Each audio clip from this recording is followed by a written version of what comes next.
Which brings us to Dayenu. It's like I said, Dayenu would have been enough if God had brought us out, but not taken us all the way. It would have been enough if God took us to Sinai, but had not given us the Torah. So does that make sense, really? I mean, would it have been enough? Not really. If you're coming from a sense of humility, it sure does. Okay, so that's one way of looking at it. We're so humble that whatever God would give us, it would be enough. That we don't deserve. Right. And this is a gift. Right. Okay, so from a humbleness point of view, I could see that. But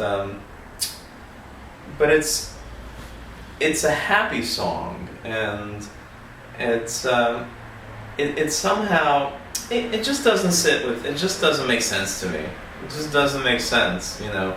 The Torah, the world wouldn't have been created if, the world was created for the Torah.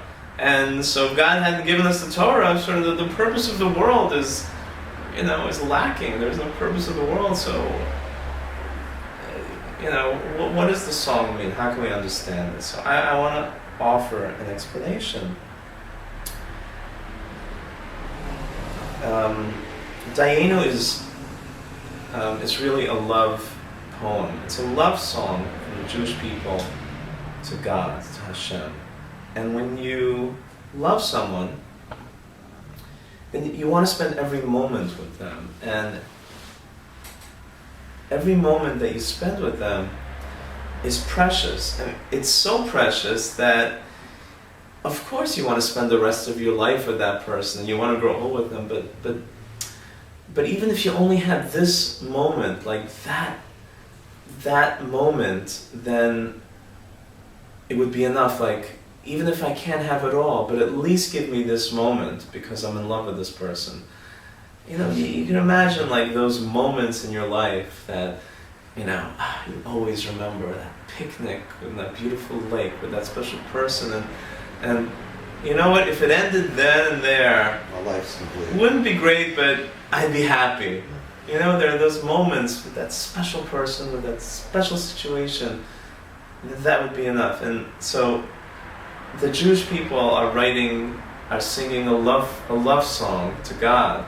And in that love song, even if we had that special moment, it would be enough, because my love for you is so strong. That would have been enough. Of course it's not enough. Of course we want to be with you forever and grow old with you and have children, have our generations with you. But on a certain level, on an emotional, if we only had that would be enough, because I love you so much and I want to be with you so much that moment is enough. It's Dayenu. Then we have the three things that we must talk about on Pesach, at the Seder, which is Pesach, the Korban Pesach, which we're not going to get into tonight, Matzah, and Maror. So I want to focus on Matzah for a second, and basically the reason given for Matzah here, the explanation that we're supposed to say is that we didn't have time. We went out of Egypt so quickly that the dough didn't have time to rise. First of all, they could have baked a little earlier, a few minutes earlier. They knew that they were getting out. They could have baked some bread from before, kept it.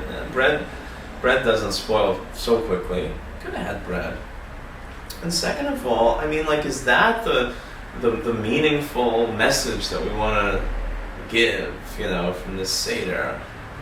Matzah. You know why? Because they didn't have time to bake bread. It's an accident. It happened really fast. It happened really fast. So it's like it's a consequence of history. Like, it happened very fast. Is that the beautiful, deep message that we want to give? So maybe it is. Maybe it's the preparation for Mashiach, because there is no preparation. Because the fact is that we don't have control. That's matzah, that's the no ego, the no control. And things happen quickly, because we don't have control. So anything can happen at any moment.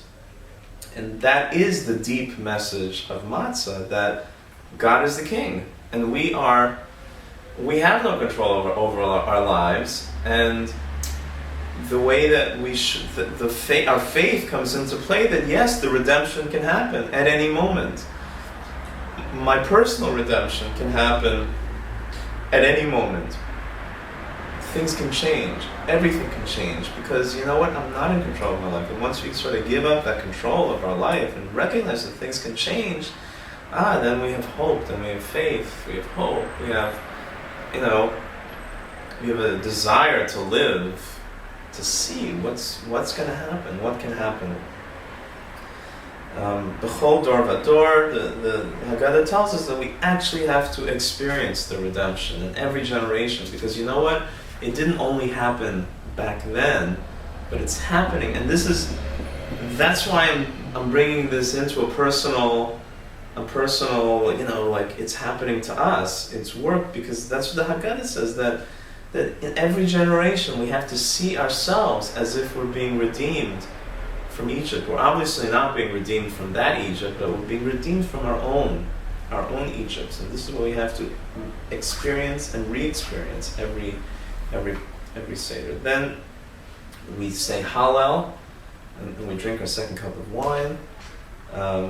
Then we bring in the real props of the Seder, which is matzah, maror, because it's not enough to speak about something. This is an important lesson. The mitzvah is not just to speak about the exodus from Egypt, but the mitzvah is to eat matzah, eat maror. It's not enough to speak about something or to feel something, but we have to take action. And when it comes to religion, that's the mitzvot. It's not enough to believe, but it's also to do.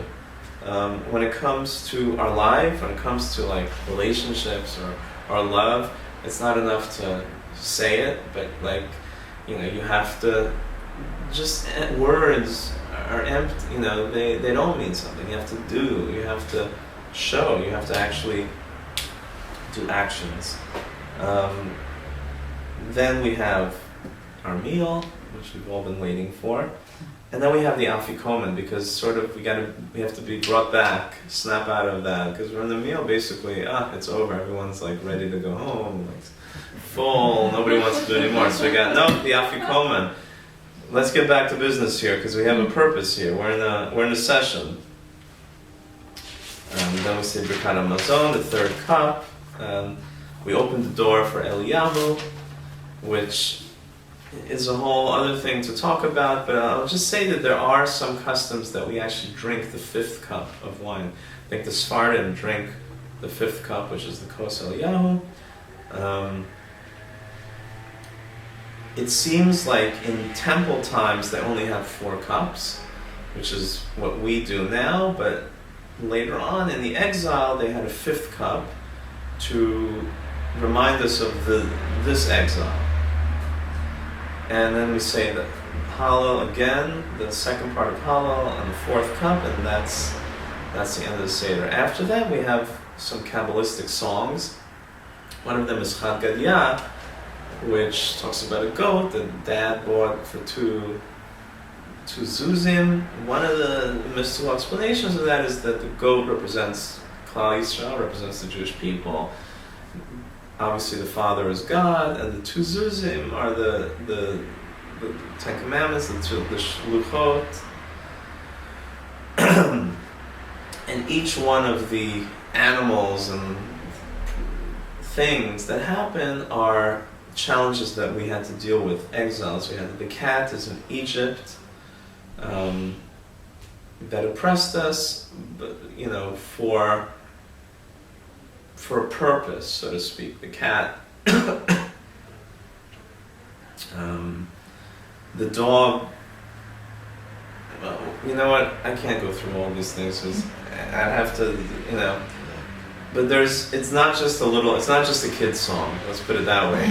It's a very ancient song, and it has Kabbalistic secrets, mystical secrets in it. So just sort of to summarize everything, the last 4 classes, because we're coming in, next week is Pesach already. So basically the cleaning, we talked about,